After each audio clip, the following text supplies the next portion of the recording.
I could get you to read any of these books, I would want it to be these two. Hello friends, welcome back to my channel. My name is ℙ𝕝𝕒 if you are new here, and I literally cannot believe it's that time again. We are doing an October reading wrap up. I read 23 books. 15 of those books were romance, 5 of those were fantasy, and 3 of those were thriller. I read 8,575 pages, and my average rating was a 4.14. Let's start with Listen for the Lie by Amy Tintera. This one was a really fun ride, especially if you listen to it on audio. Everyone believes that Lucy murdered her best friend after she was caught wandering the streets covered in her blood. The problem is that she can't remember anything that happened that night. You have a podcast aspect to this book, so you get Lucy's point of view, and then you get to listen to the podcast and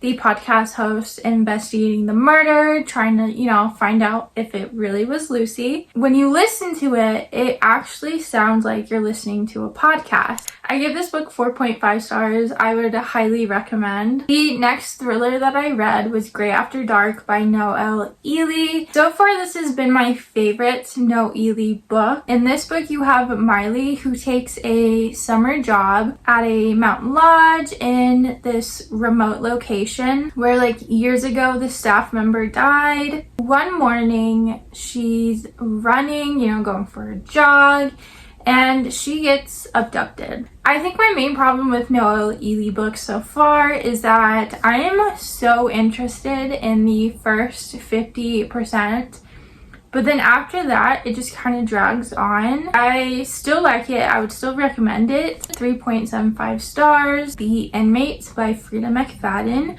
I know her books are very popular thriller books. I think this is my second one that I've read so far. In this one specifically, you have Brooke, who is a nurse practitioner at a men's maximum security prison. And obviously there's a bunch of rules and regulations, but nobody at her work knows that she has a connection to one of the most dangerous inmates. She is literally the reason that he's in there. I enjoyed it. I thought it was fun. I give it 4 stars. Let me know which one of her books are your favorite. This year I've been tackling the Percy Jackson series, and in the month of October I read Sea of Monsters. All I can say is I've really been loving this series. I give this book 4 stars. So far, I think the first book is just my favorite. Next, we have The Raven Boys by Maggie Stiefvater. In this book, you have Blue, and she saw a spirit on St. Mark's Eve and was basically told that that is literally only possible if she is 1, his true love, or 2, if she killed him. She has never seen a spirit before, even though her mom is clairvoyant, up until this year in the book,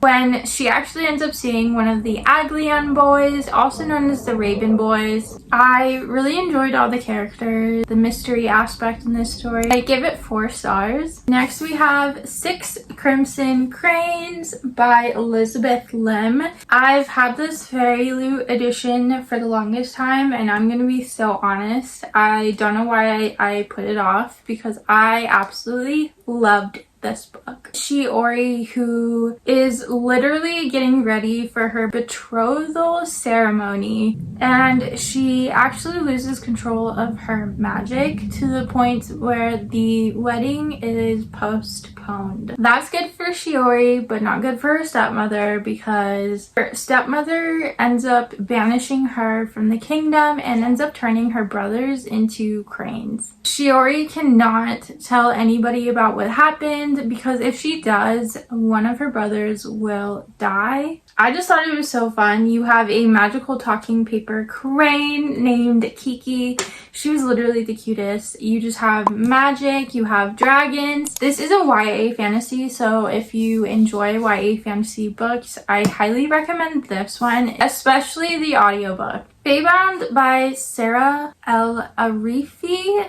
In this book, you have Yirin, who is an elven army warrior, and she ends up actually making this fatal mistake that leads to her exile while she's out there in the wilderness beyond the borders of their little land. She actually discovers the fake court, even though they literally have not been seen for forever. I thought it was a little bit confusing at times, which could honestly be because I listened to it on audio, but I also was not the biggest fan of the romance. So I want to give it another try, like physically or on Kindle, but I give this book 3.75 stars. Next we have The ℚ𝕁𝕗 by Erin Sterling. This is another one of those books that I've been seeing on everybody's TBR, and I got to listen to it on audio. 9 years ago, Vivian cursed her boyfriend after he broke her heart.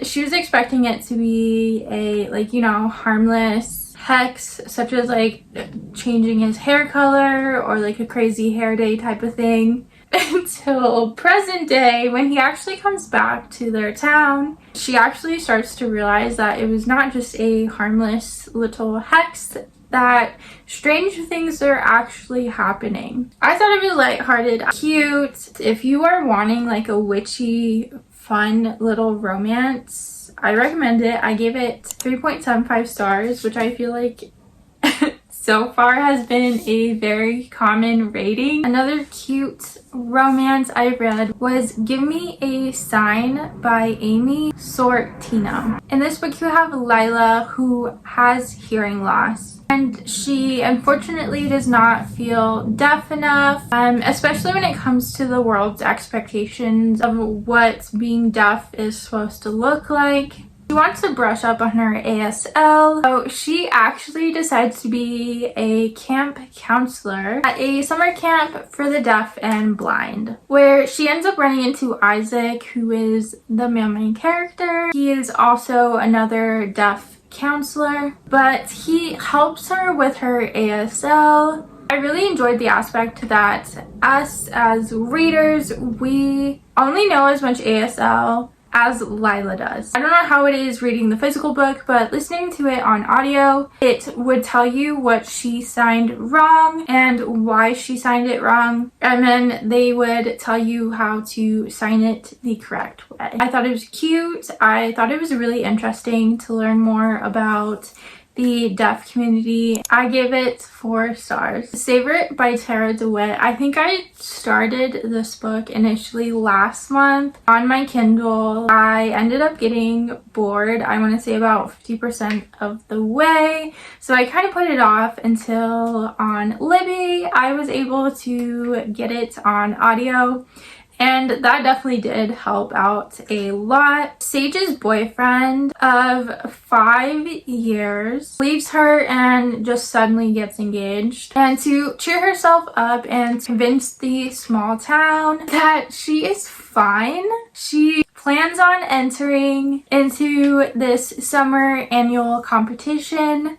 But the problem is that she needs a partner, and that is where Fisher comes in. Fisher was actually a Michelin star chef in New York City until the loss of his sister. He's now being sent to the small town by his boss to consult on a new restaurant opening. I will say, even with listening to the audiobook, I was still a little bored in the beginning, but after that 50%, it really grabbed my attention, which is why I gave it 3.75 stars.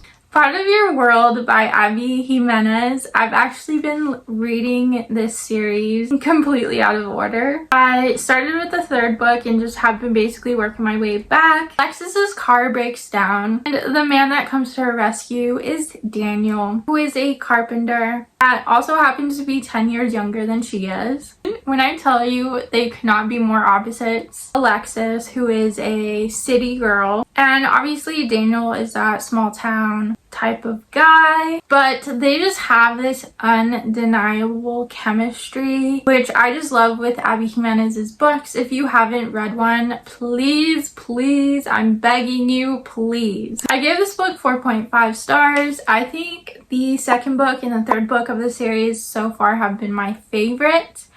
I am so excited for the new book to come out. I just know it's gonna break my heart. I want you to listen to me when I say, if I could get you to read any, and I mean any of these books, I would want it to be these two. The first one is Lights Out by ℚ𝕚𝕚𝕚. I have never had this much fun listening to an audiobook in a while. It is also the first book that I have officially tagged. It is so funny. It is a dark rom-com, so if you like Butcher and Blackbird, I think you would really enjoy this book. Our female main character, she is a nurse, and our male main character, he makes videos for Mask Talk. She happens to be, like many of us girlies, you know, very interested. She's commenting on his videos, and he ends up deciding to post a video that he has made at her house. You've got a little bit light stalking, you know, but overall it is so cute.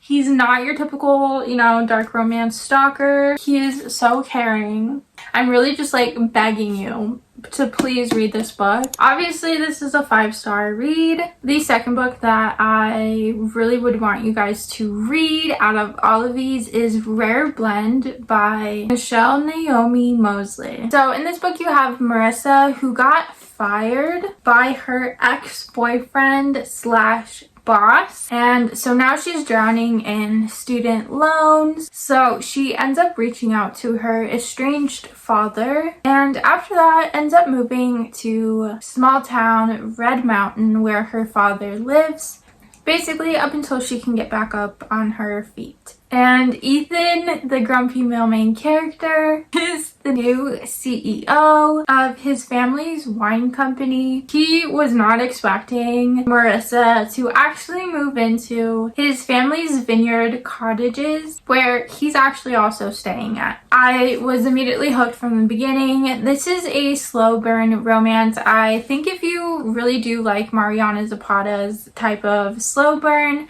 I think this book is something you should definitely read then. I gave this book 5 stars as well. Two Can Play by Ali Hazelwood. I'm going to be so honest and say that I really do not remember much about this book. I think a lot of it has to do with that this is a novella type book. It is only 4 hours long, only available on audio. Viola has the chance to design a video game based on her favorite book series. The problem is that her co-lead actually happens to be her nemesis, Jesse. And obviously he wants nothing to do with her, so their boss actually ends up sending them to this wintry retreat for some team bonding, where they end up getting to know each other a lot more.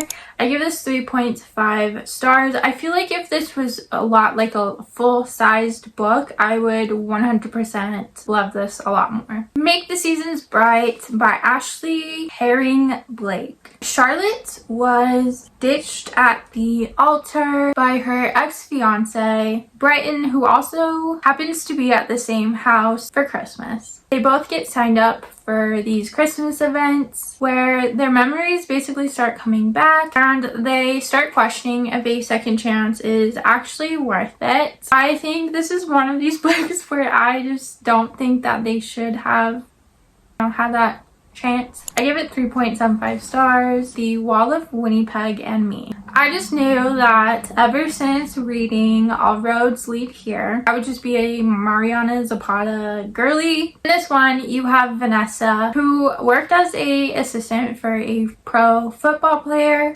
who is named Aiden, until she actually got tired of his cold demeanor and actually quit. Now Aiden is knocking on her door, wanting her to come back, and is actually needing a very huge favor.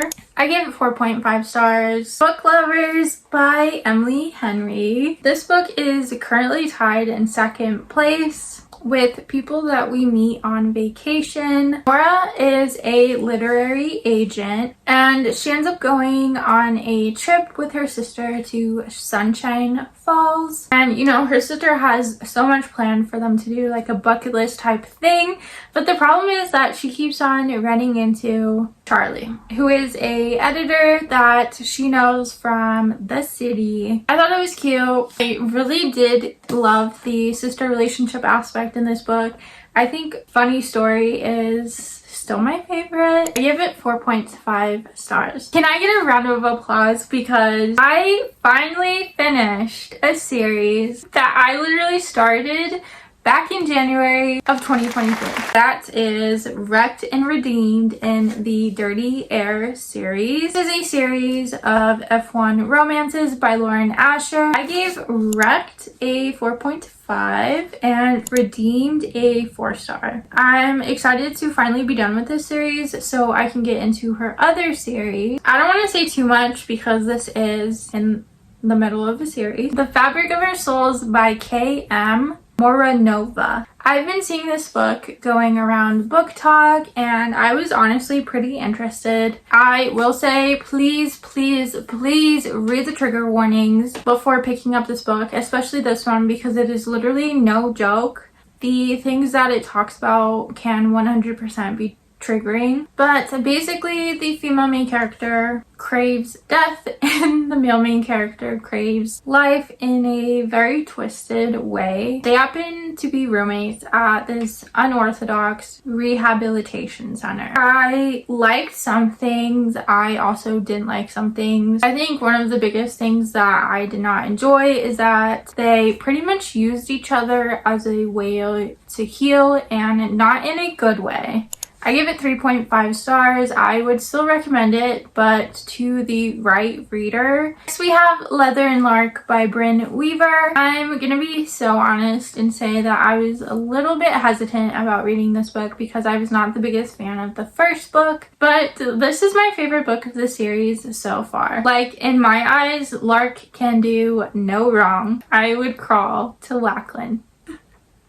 Lachlan is a contract killer who actually really wants a quiet life working in his leather studio. He ends up botching a job for his boss's biggest client, and now he no longer sees a way out until Lark shows up, and she offers him a deal, but the catch is he has to marry her. I definitely want to reread this on audio because I've heard her audiobooks so far are superior. I give it 4 stars. Incidents Around the House by Josh Malerman. I thought it was so interesting that this book is actually told from a child's point of view. Bella, who is the child, is being targeted by this entity called the Other Mommy. And the Other Mommy keeps on asking her the same question every time, which is if she can go inside her heart. Since Bella keeps on refusing to answer, incidents around the house